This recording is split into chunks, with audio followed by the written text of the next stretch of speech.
beside me is Ekstrøm.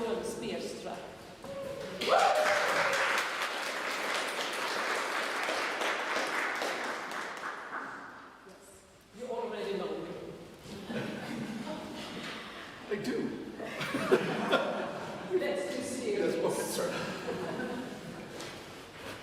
Try to. It's like no, it can be joyful.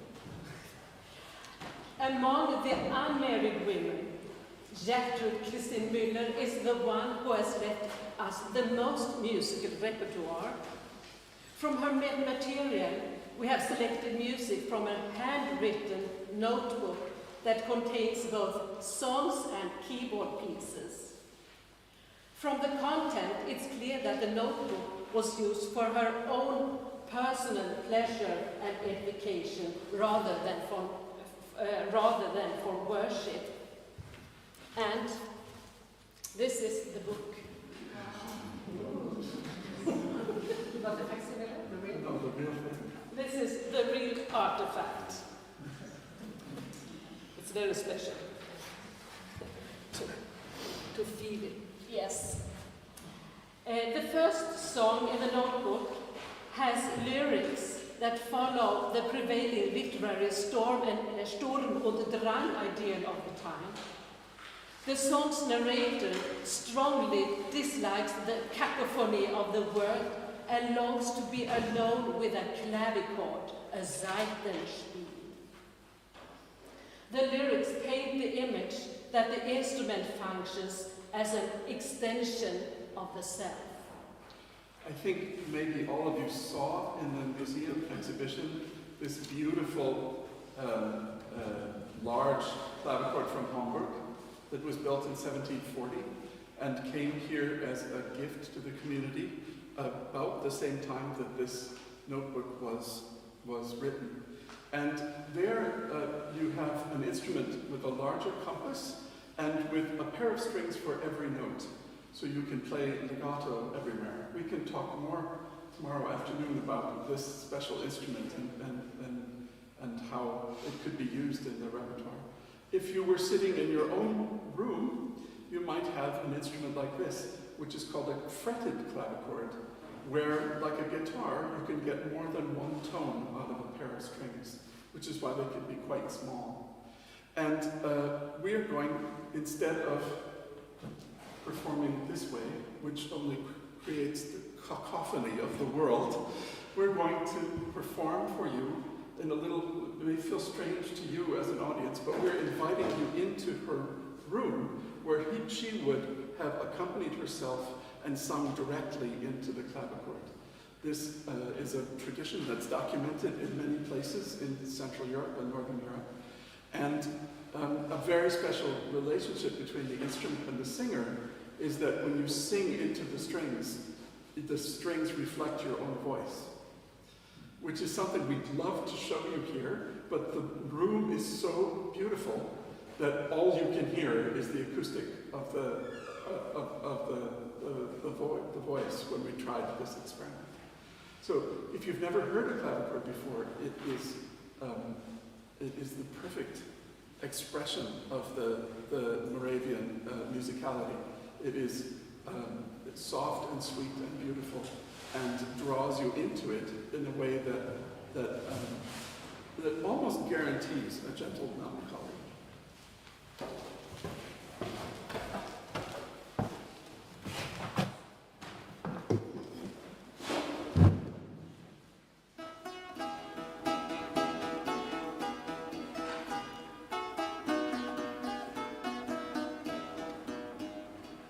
Wenn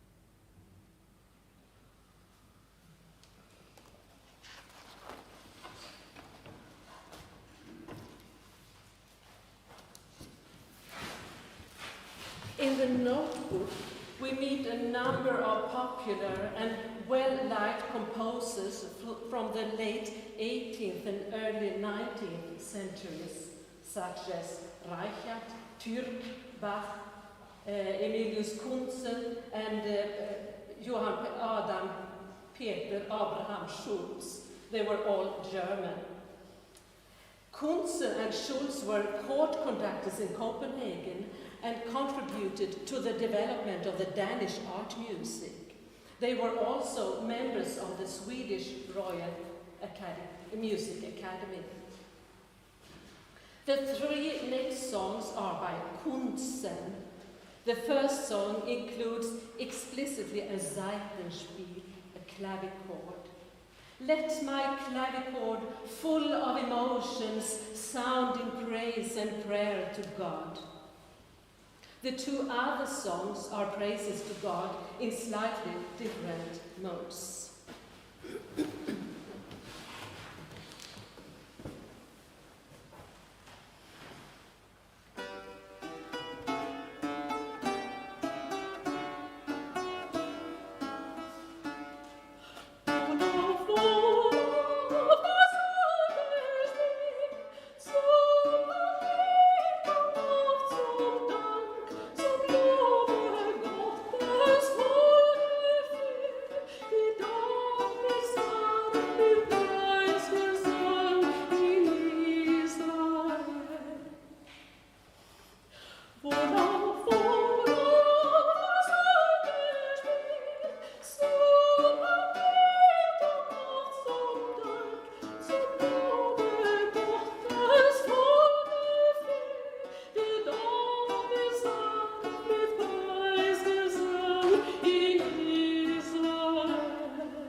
Kristin Müller, the owner of the notebook, followed a prescribed path set out by the congregation. At 12, she attended the girls' boarding school. At 13, she was admitted to the congregation. At 14, she became a member of the category of older girls. And at 19, she was admitted to the category of single sisters, unmarried women.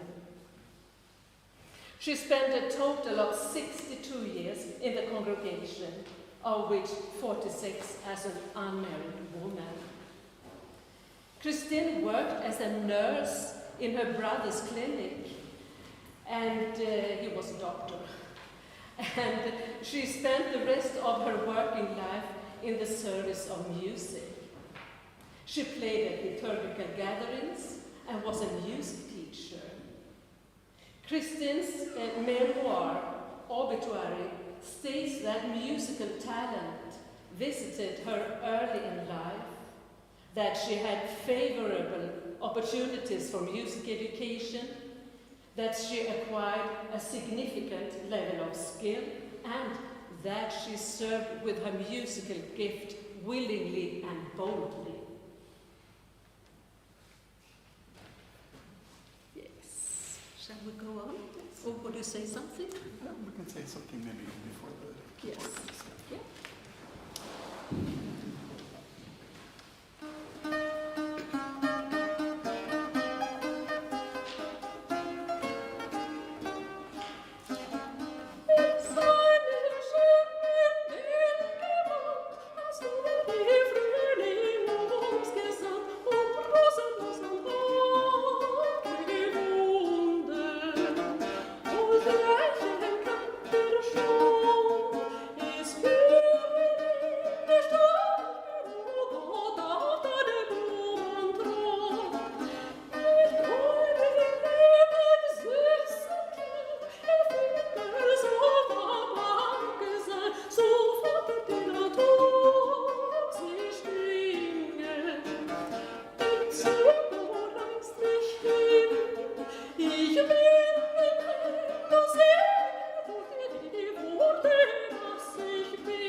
The next piece is for keyboard solo. It's called a rondo grazio. So a rondo is a form where a piece of music repeats in between other kinds of music. So it's a sort of a variation model where you get A, and then B, and then A, and then something else, and then A. So in this case, we get a piece that follows the Moravian prescription about creating inner joy and a little melancholy. The first section is joyful, and the second section has mineur written over it to make sure that you know the minor section is coming. And at the end of the minor section is one of, I think, 2 forte markings in the entire book when we go back to the opening material. You've noticed that the clavichord is very quiet, but it can also play vibrato. So it was classified in the old books with the violin, which was another favorite instrument for Moravian worship because it could express every emotion. The violin could express those emotions in the church, and the clavichord could express those emotions in private devotion and entertainment.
Now to a song that seems to have been Christina's favorite, Sanfte Werde.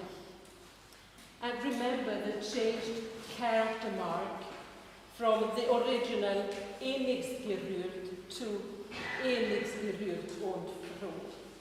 Sanfte Werde, einst entschweben dieser Unvollkommenheit.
The lyrics in the notebook show some repeated themes, including the times of the day, celestial bodies, the intimate relationship to Jesus, and the four seasons.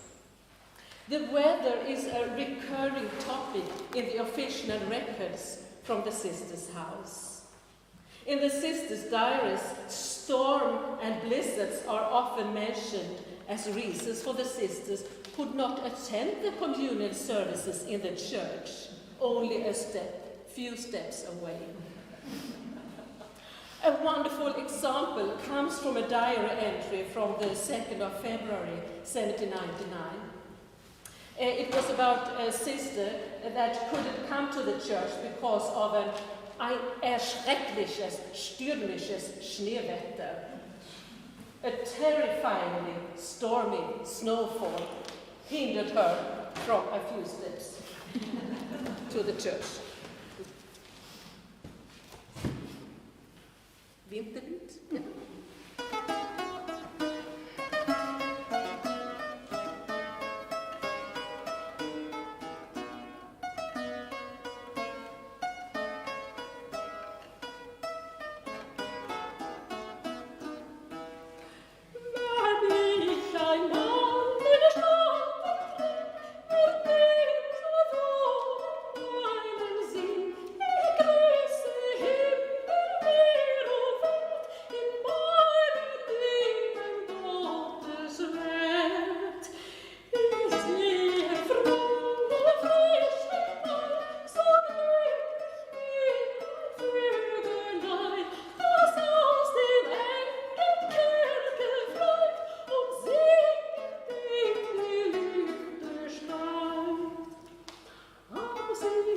Ja.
Many songs also mediate health and illness. A poem follows that sings about the plague of the age, tuberculosis. In 11 stanzas, one can follow the path of the sick person from the first symptoms to the grave and the final relief in the arms of God.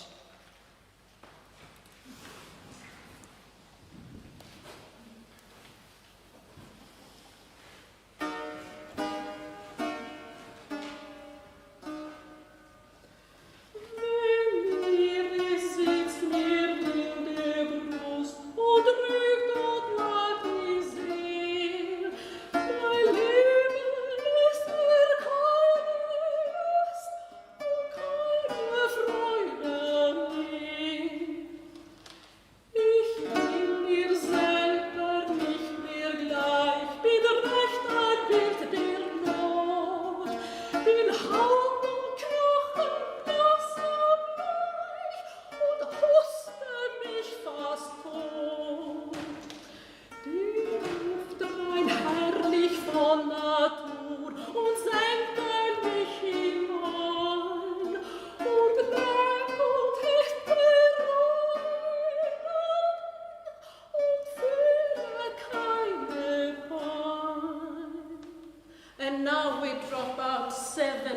verses and goes to the 11th, and the final relief in the arms of God.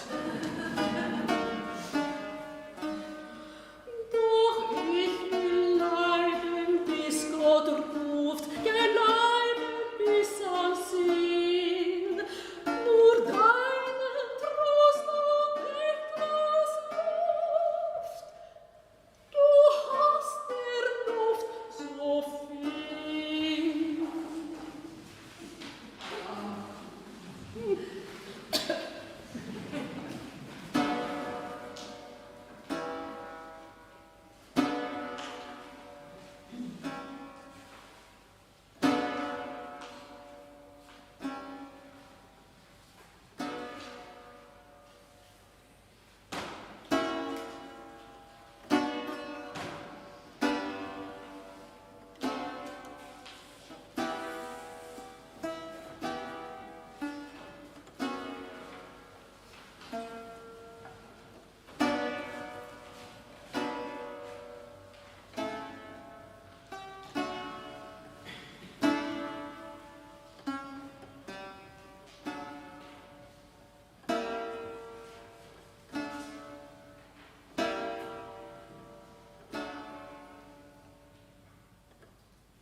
Now we come to the second and last solo piece of the program.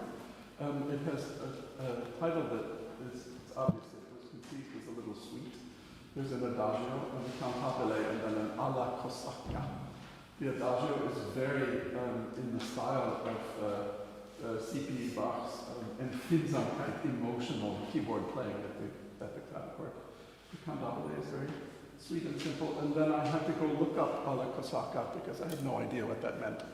And it turns out that it refers to the Cossacks, and if we were to talk about the history of the Cossacks in Europe, it would be Tuesday by the time we were finished. But it's very interesting that they also appear in the next concert, much more loudly. The Cossacks were a democratic group of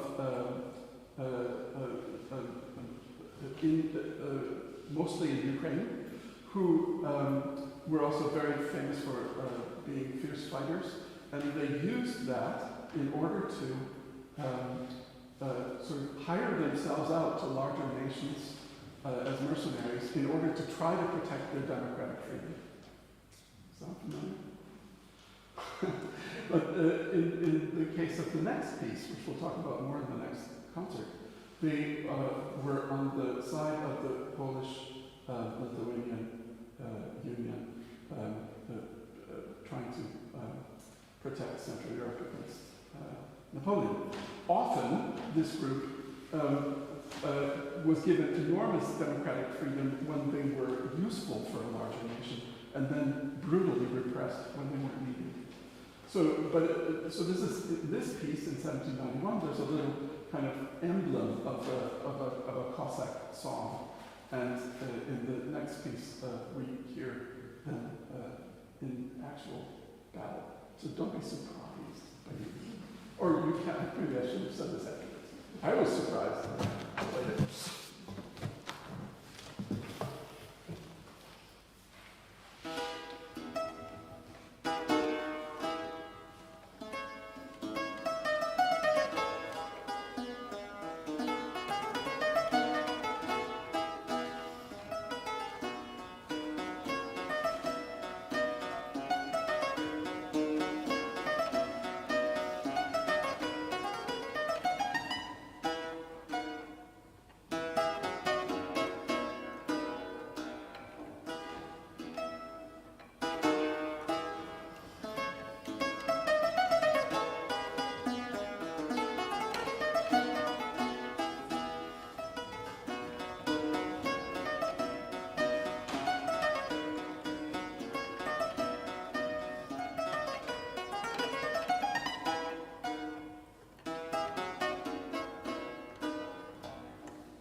At the age of 75, Christine became ill.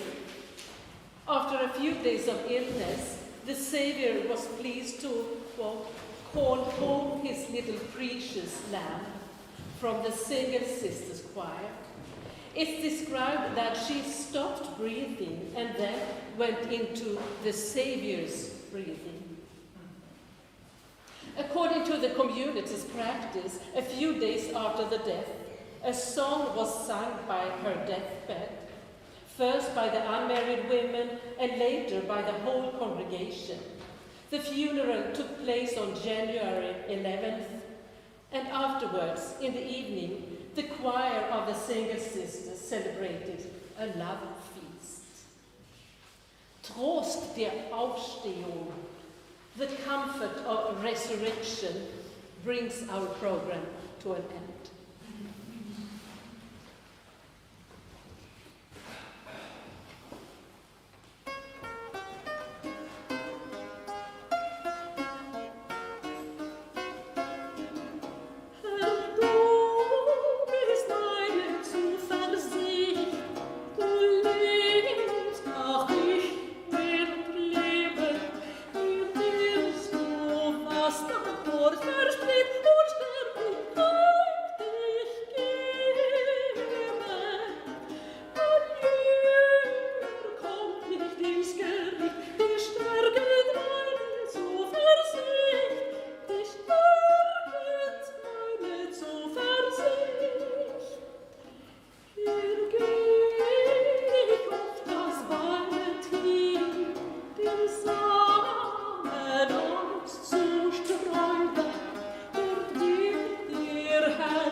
tutti